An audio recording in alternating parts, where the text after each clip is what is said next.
We have used this song before, but that's because it's been a tradition since 2016. We are back with our Skeletons in the Closet edition. Welcome. This is the Fright Club podcast.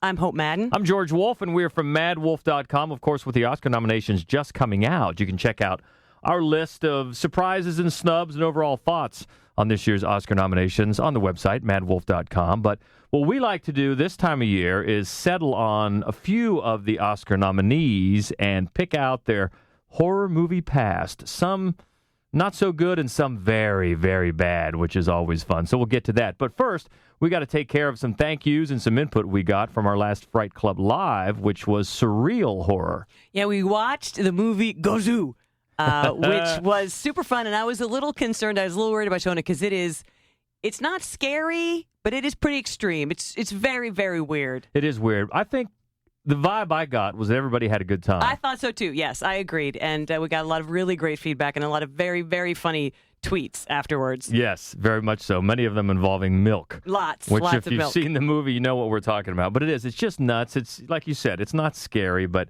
when you're talking about surreal, boy, that is one. And a lot of good feedback. So thank you for that. Gateway Film Center, as always, our home for Fright Club Live, and we'll be back there February 8th. And we are going to be showing The Last Horror Movie, which is a great one. It's really creepy. And you know what else? It's really hard to get a hold of. So I would say very few people probably have seen it on a big screen. Nice. So come out and do that. Well, we can always count on Chris and Jason at the Gateway to get a hold of these. Yeah, it's They're true. Great with that. Oh, my God. They're so great to work with. Yeah. So the category is going to be movies about making movies. And we've already started to get some input on that. Our old friend Tom wants to see, I'm not going to lie to you, this is probably not going to make the list, but who knows? Maybe. Children shouldn't play with dead things, and you have a past with that film. Well, we've talked about that before because I remember seeing it as a kid at the drive-in, or as it was in my town, the cruise-in, and it was awful. And then we watched it again here a couple of years ago. Because I hadn't seen it. Yeah, which there was a feather in my cap. And I was actually impressed with my memory of how well I remembered it. Because, at the time, I was, I was a teenager, a young teen. I was running around, sure. at the drive. I wasn't paying a lot of attention. I don't even want to know what you were doing at the drive-in, George. No. It was way. I actually am surprised that I was allowed to see it. To think of it, I probably went with my older cousin because it came out in at least the early to mid '70s, so I wasn't that old. Anyway, it's awful, Tom. Come on, buddy. I know he has some special feelings for it, too, because I think he has said it's the first, zombie horror movie he's ever seen. So, yeah, I get that. But, dude, it's bad. It's really, really bad. So we love you, but I don't know.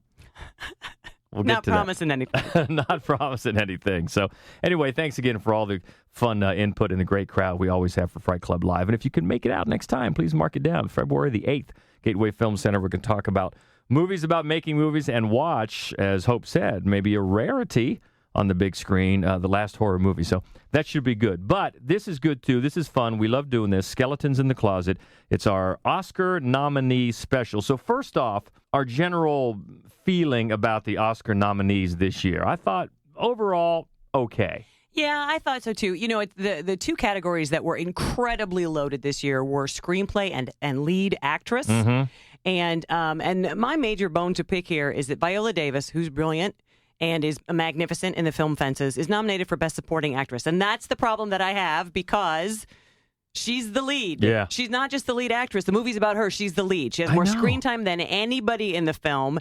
And she should not only be nominated for Best Actress, I feel confident she could win Best Actress. And it irritates me that she's nominated for Supporting. It's a really good point, and I haven't seen that point brought up anywhere else in any of the forums about the Oscars. Now, maybe I've just missed something. Maybe somebody has. So if they have, please let us know, because I'd like to get an answer. Why? The studios choose sometimes who they want to push for what category, but come on. It's Viola Davis. I know. And I don't know if they thought, she had a better chance of winning or whatever. Sometimes I think that's but why it makes people... no sense. No, it doesn't. Like you said, it's not a supporting role. Not only, as you said, it's the lead in the entire movie. Right. Not just the female lead. So anyway... But overall, a decent job. There were 2 or 3 of the films nominated that I thought were fine films, but not really deserving of being nominated. Mm-hmm. There were some others that we would have liked in there. But, I always think back to 2011 where we almost took to the streets. we were so mad about the nominations, and ignoring so many of the films and actors that we thought were deserving. But that's certainly not the case this year. No. Just things here and there that we thought. One of the ones I would really have liked to see get some attention, particularly in cinematography, but also in foreign language film, would be Chan Wook Park's The Handmaid. And we both love that. And oh my God, it's cinematography. It was magnificent. How that can be ignored for cinematography, I do not know. And the other one, and anybody who listens often is not going to be surprised by that, at least for something like set design or original screenplay, The Witch. Yeah. I would really have loved to see The Witch get a little something. Yeah, I had a nice, actually, back and forth with another guy, Andrew, who comes out to the Fright Clubs and things, and he recently saw it, and he watched it again. I give him credit, because he said, maybe I missed something. Maybe I just want to see it again, need to see it again. He did, and then he posted some nice thoughts about it on the Columbus Horror Society Facebook page. Still is not a lover of it, but we exchanged some ideas, about why I liked it. And why, yeah, he's a good dude. And it's always nice to, not attacking people that don't, because that's so easy to do. Well, you just don't get it. Well, no, it's not about that. People see things in different movies. And he had some good points. So we had a nice talk about that. But he's certainly not alone. People that we have heard from on this podcast who don't care for the film. But, yeah, we love it. And at least I wasn't expecting a bunch of Oscar nominations. But, yeah, maybe for production designers, something. But anyway, the overall reaction to the Academy Award nominations, pretty decent. Yeah. Pretty decent. But we always like to dive into those sordid paths of the horror movies when they were struggling and far from getting Oscar nominees. Last year's was really fun. Last year's was really fun for a couple reasons. Because Leonardo DiCaprio, I had been waiting, because Critters 3. Yeah. Oh, my God. He's it's just the best. That's it. And then also, of course, Tom Hardy, his co-star, who did Minotaur. That's probably the worst. It's so bad. It's what I love about this. But there's one in this there's one this time that may rival it. So bad. But what I love about this is that no matter the year, you can always find at least 8. Right. At least 8. And then you got to pick the worst of the worst to talk about. So it is really fun to see how the greats started off in horror. So there's some good ones here. So first off, let's run through 3 or 4 worth mentioning nominees this year that didn't make our list. The great Viola Davis. Yeah. So she's got a part in Disturbia, which isn't a bad movie. It's really not. It's fine. It's kind of a cross between Fright Night and Rear Window. Yeah, it's kind of, I think of it more of a thriller, but okay. Anyway. But, she's in it. She graces it. She's always wonderful. Octavia Spencer is in Pulse, which is one of those bad American remakes of a not really that great Japanese horror film. Ryan Gosling. Now, I don't think this really qualifies, but I kind of wanted to see it anyway. Ryan Gosling is in a family film called Frankenstein and Me, which I hadn't seen or even heard of, but I came close to watching it just to see if we could put it on here. By the way, and speaking of Ryan Gosling and scary, did you see the picture of his wax figure that's going up? Oh, man. It's bad.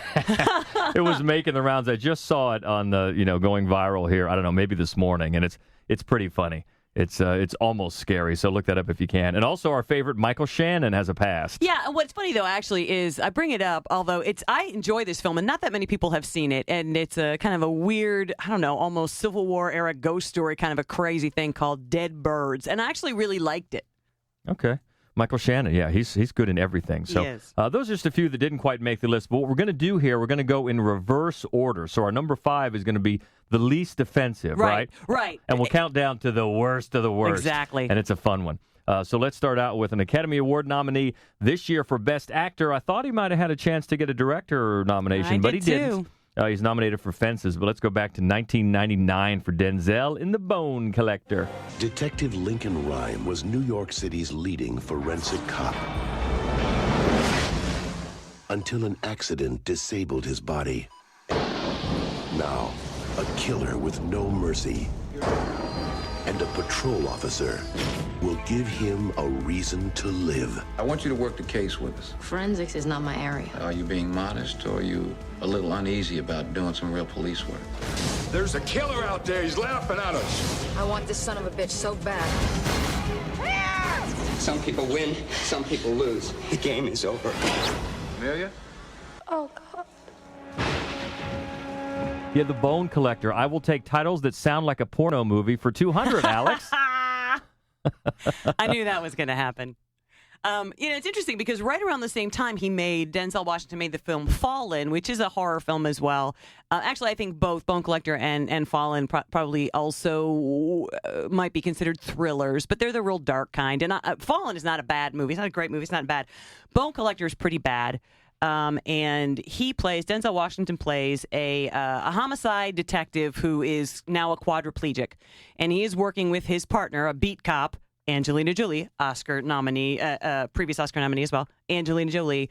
And they're finding these grisly murders where the serial killer is leaving clues at the scene and takes a bone every time. And there's always a little piece of paper, and it leads to the next death. And will they get there in time before the next blah, blah, blah. So there's nothing new here, aside from the fact that one of the two cops on the scene is A, Denzel Washington, and B, is a quadriplegic who's doing it, from his brain in his home. And then he wants to commit suicide. And there's this big...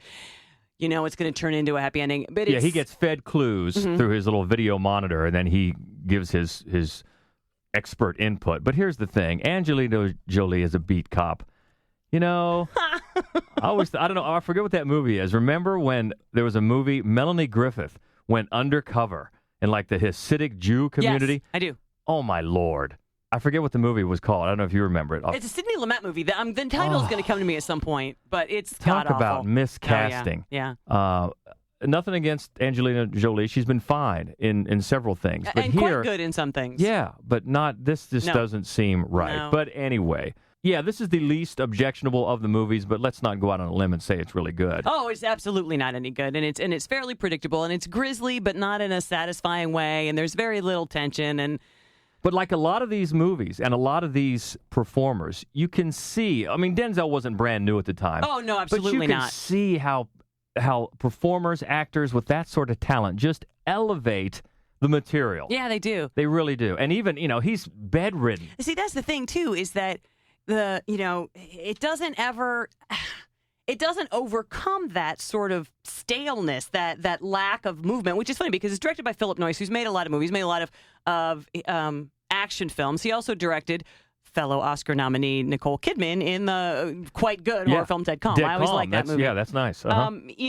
But the whole film, it centers on the idea of this immobile but brilliant cop, and yet it can't. You feel so stagnant during all the scenes, like they can't overcome that to keep a pace that is exciting enough to move an action or even a horror film. Yeah, so The Bone Collector, Oscar nominee Denzel Washington, is number 5 on our list. Moving up to number 4, and this is one that, of these types of movies, that I thought, even when we saw it, not too bad. And it's back to the Laurie Strode and her family history from 1998, Halloween H2O. It's 1998 in a remote California town at a secluded private school. This is a sick joke. Now, Come on! the face of good and the face of evil will meet one last time. But this time, it's going to be a fight to the finish. Halloween H2O. It's Halloween. I guess everyone is entitled to one good scare. I've had my share.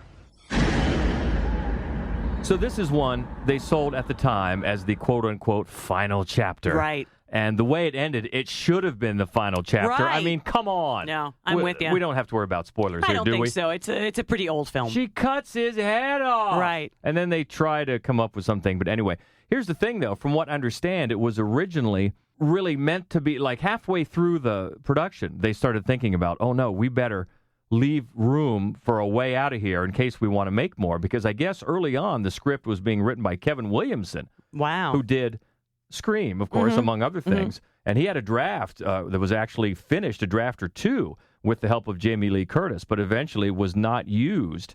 And they went on to kind of rework it to leave themselves, they thought at the time, a little wiggle room to do another one. But, man, they should have ended it here. They should have. There's no question. And one of the things I like about it is it kind of corrects, everything that happened after 2. The first two, obviously, Laurie Strode is a major character. And then by 3, of course, we get this crazy, for some reason, people love it. But, the Season of the Witch and the Halloween costumes. And then we go to dead Laurie Strode's daughter for the next several. And it just spiraled out of control. And so it was nice to have it sort of return to its roots. Yeah, but the Oscar nominee that we haven't even mentioned yet, who's in this movie, is Michelle Williams. And she is nominated this year for her stupendous performance in Manchester by the Sea. If you haven't seen it, she doesn't get a lot of screen time, but holy moly, making the most of the little screen time, she is incredible. She always is. She really is. She is, because she was also in a little scene film this year called Certain Women, and she could easily have been nominated for that as well. I mean, she's just a magnificent talent. She is so great. Not that you see it in this. She plays, so Josh Hartnett plays Laurie Strode's son. And Josh and his hair. Yeah. He's got that haircut. Josh. And I believe this was his debut.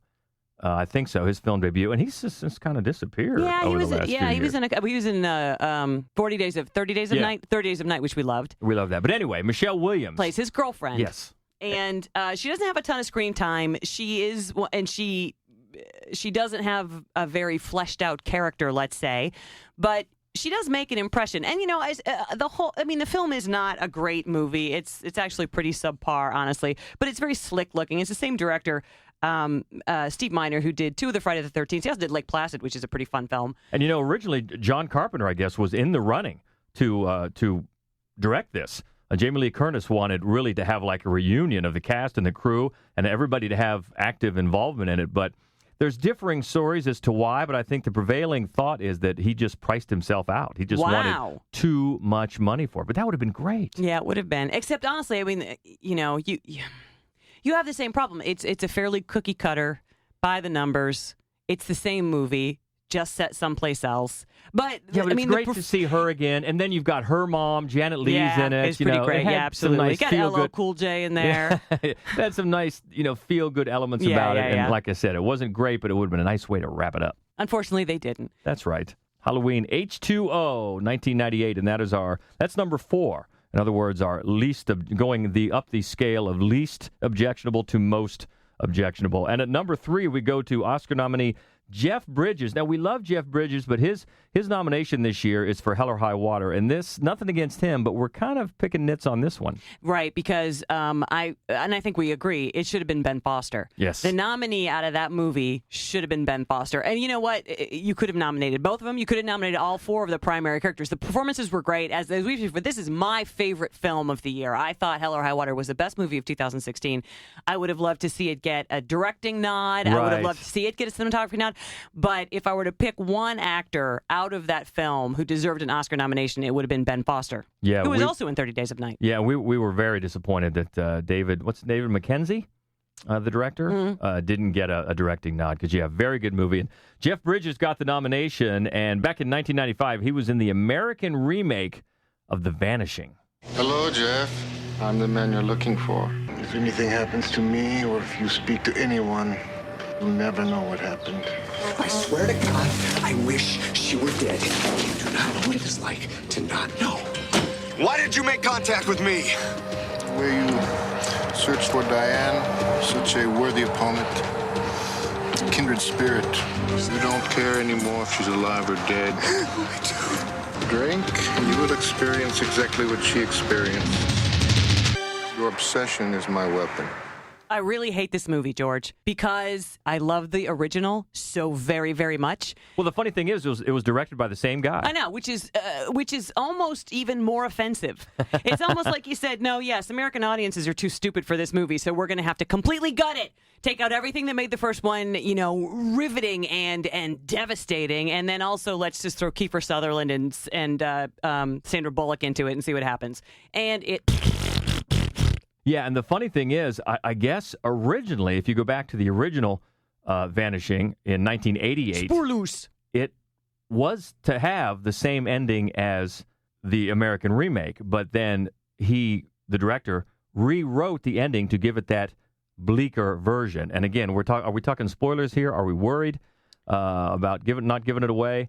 Hide your ears. We're just going to say it because in the Yeah, original film. If you're not familiar with the story, a man's girlfriend vanishes. And he's actually not that close with his girlfriend. He really isn't, but he is so preoccupied with what happened to her. And they stop at a truck stop. She never gets back in. And he spends the next years and years trying to track her down and figure out what happened. And then eventually, this man offers to explain it to him. And he's a weirdo, man. Yeah, and the thing is, too, as much as I do love Jeff Bridges, I felt like his performance was a bit... just didn't match. It just didn't match. Well, I felt like he was almost trying to be similar to the actor in the original. Right. And it's creepy, but not in the same way. No. So, anyway, in the original, the boyfriend ends up suffering the same fate. Exactly. That's what he Let's put it that offers. way. That's what the stranger offers. Yeah. I'm not going to tell you, but I'll do it to you if you want. Yeah, and you'll find out exactly what she experienced. So anyway, they changed the ending. So in the American remake, it's happier. It's a happier ending. Boo. People get saved. So Boo. Anyway, that's a lot of, as you would expect, people that have seen both films. You're going to have an opinion of one ending is better than the other. And I know there's camps that actually prefer the American version. Those are called wussies. But The Vanishing, with Jeff Bridges in the role of the weirdo bad guy, is number 3 on our list. Skeletons in the Closet, the 2017 edition, and moving up to number 2. This is one, it was a nomination that we liked but were surprised by. Mm-hmm. Kind of came out of the blue, I think, for a lot of people, because probably a lot of movie fans haven't even heard of this movie this year. He's nominated this year for a movie called Captain Fantastic. It's Viggo Mortensen. In 1995, he was in The Prophecy. Are you a part of it? No, Catherine. Other angels have made this war because they hate you. You and all humans. God has put you in his grace and pushed them aside. They're desperate. They've never been able to conquer the other loyal angels, and so this war has remained in stalemate for thousands of years. And while this state of affairs endures, no soul can meet its God. Your parents and their parents and so on from the beginning lie still in wormy earth. Of course, some of them do come to me eventually. For while heaven may be closed, I am always open, even on Christmas.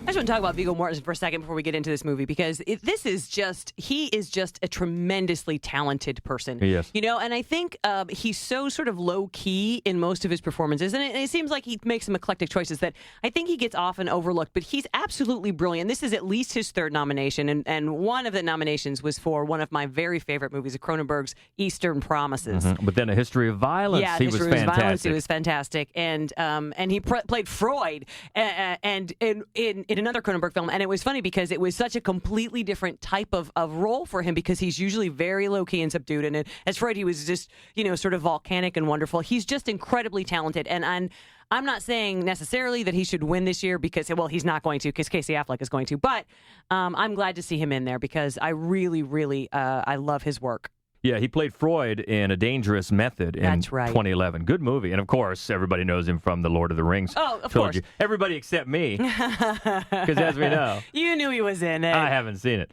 Yeah. He's just, FYI, he's very, very cute in the Lord of the Rings trilogy. But we've talked about this movie, The Prophecy, before because he was included on our list of favorite Satans. Yep. Because he's Satan.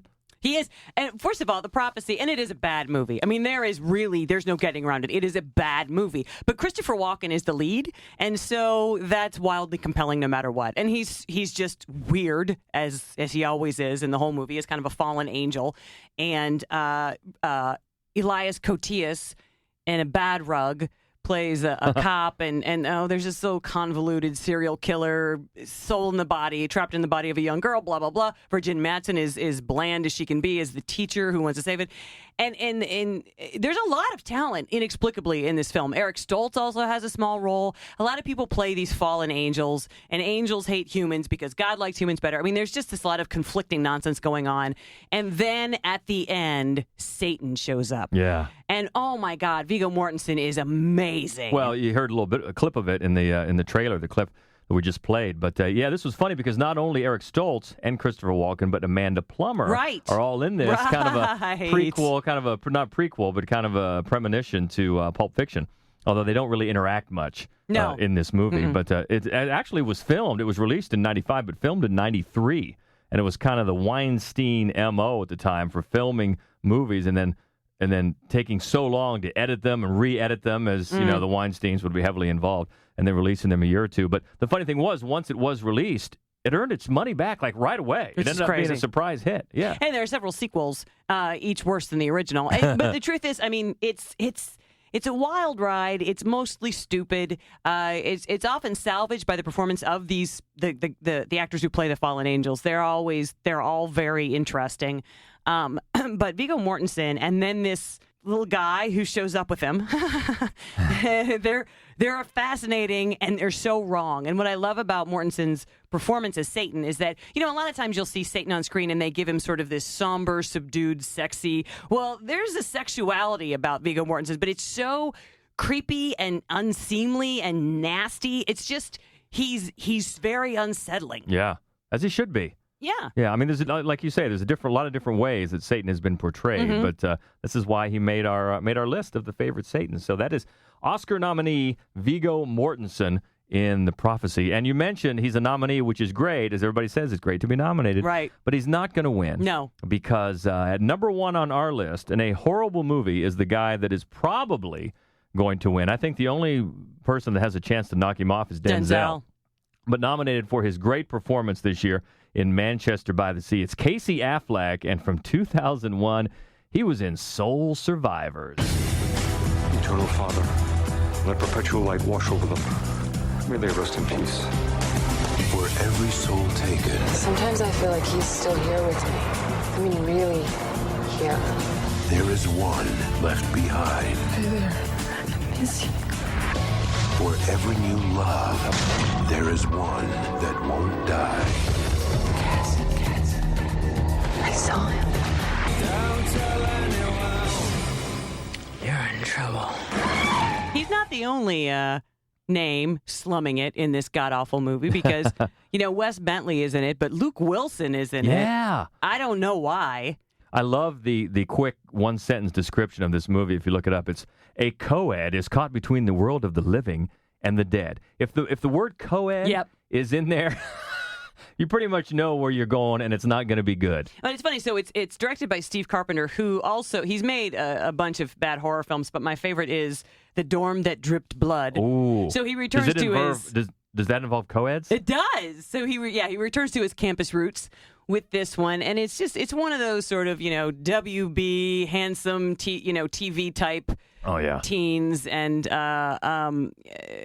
it's just terrible is what it is. And the thing is, the lead runs. This is the thing that drove me the most crazy. She runs in almost every scene. She's constantly running. She is the most awkward runner I've ever seen on screen in my life. Well, if you watch it, first of all, why? But no, because we're recommending it in bad ways. But you'll also recognize Wes Bentley. Yep. And Eliza Dushku. Right. I don't know how you pronounce that. She's in it, too. Let's just say Dushku. Okay. Because it's fun to say. Yeah. But, of course, Casey Affleck is the dear departed. And incidentally... Or is he? And incidentally, James Marsden turned down this role in favor of his part in the X-Men. Well, good thinking. Good thinking, James Marsden. You know what? And even Casey Affleck, because, of course, he's gone on to much better things. He has gone on record to say that this movie and another one called Drowning Mona from 2000 I remember were his that. two least favorite roles that he has worked on. But, you know, what are you going to do? I mean, you get offered a movie, you're going to take it. And the truth is, he's not terrible in this film. And that is saying something because the lines he has to deliver are so god-awful. Yeah. So 4 friends, co-eds, they get into a car accident. And it's funny, too, because so the idea is, so the car accident happened, and is the point of view character... Is she dead? Are they dead? Is her boyfriend dead? Is she just crazy? Right. It's a whole bunch of nonsense. But then at the end... Is it Jacob's Ladder type stuff? It allegedly resolves itself, and yet it doesn't, because what she says at the end of the resolution, you're like, well, half of those things happened before the car accident? Did you die before the car accident? It's just moronic in every possible way. And again, the lines...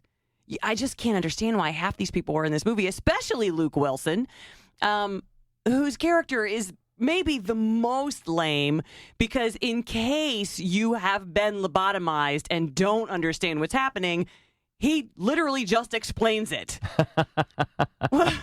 Thank you. Helpful. Oh, my God. That's always helpful. Oh, my God. It's so terrible. It's so terrible. And Casey Affleck, again, it's just painful what he has to go through and say. And yet he really does, at times anyway, deliver an almost believable character. You know, he has a bit of chemistry. He doesn't just stiffly say lines. He reacts to the rest of the people on screen. Mm-hmm. And I can't say he salvages even his own scenes because they're unsalvageable, but he doesn't come off badly. Well, usually these people that have at least an ounce of talent, you can see it. Mm-hmm. It may not be fully formed, obviously. It's like when you hear, early recordings by people, songwriters and singers that went on to be great. Maybe they don't have it right away, but they have something.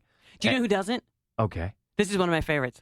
Cutting Class, Brad Pitt. Brad God, Pitt. he's terrible. Yeah. He's very handsome. And he eats in every scene, which he always does. I know. Very Ocean's 11 of him, but oh my God, he's terrible in that movie. Well, he got better. Yes, he did. So Casey Affleck probably going to take home the hardware for Best Actor this year. And it's always fun to look back at the horror movie past, or just really the movie past. That's why a lot of times when I'm watching a movie, and if I have the time to sit through the credits, if it's an old movie, I just like to look at the names on the credits because once in a while, it's just some name will pop up playing bus driver or a guy at the door, and you're like, oh, that person was in it. So this is fun to do this, and if you have any more, actually, that we've missed from any of the Oscar nominees this year, please let us know. Plus, if you want to chime in on this year's Oscar nominees, do that as well. We're always available at Mad Wolf on Twitter. That's MADDWOLF. And, of course, Mad Wolf Columbus on Facebook. Love to get your input on Skeletons in the Closet 2017. And also hope that you can join us for the next edition of Fright Club Live. Yes, please come out. Once again, we're going to talk about horror movies, about making horror movies, or about making movies. And I think that'll be fun. And it's actually a lot there's a lot of them, and most of them are pretty fun to watch. It's going to be a very meta podcast. And then we are going to watch the last horror movie, which I love. And as always, we start in the Torpedo Room with a little happy hour fun. So if you can join us, again, that is right on High Street in Columbus, Ohio, right there on the Ohio State University campus. And we would love to have you join us. And we always put up a Facebook event reminder if you follow us on Facebook at Mad Wolf Columbus. So lots of fun as always. Keep the conversation going on Twitter. And until next time, I'm George Wolf. I'm Hope Madden. And this is the Fright Club podcast, Skeletons in the Closet. Stay frightful, my friends. How you like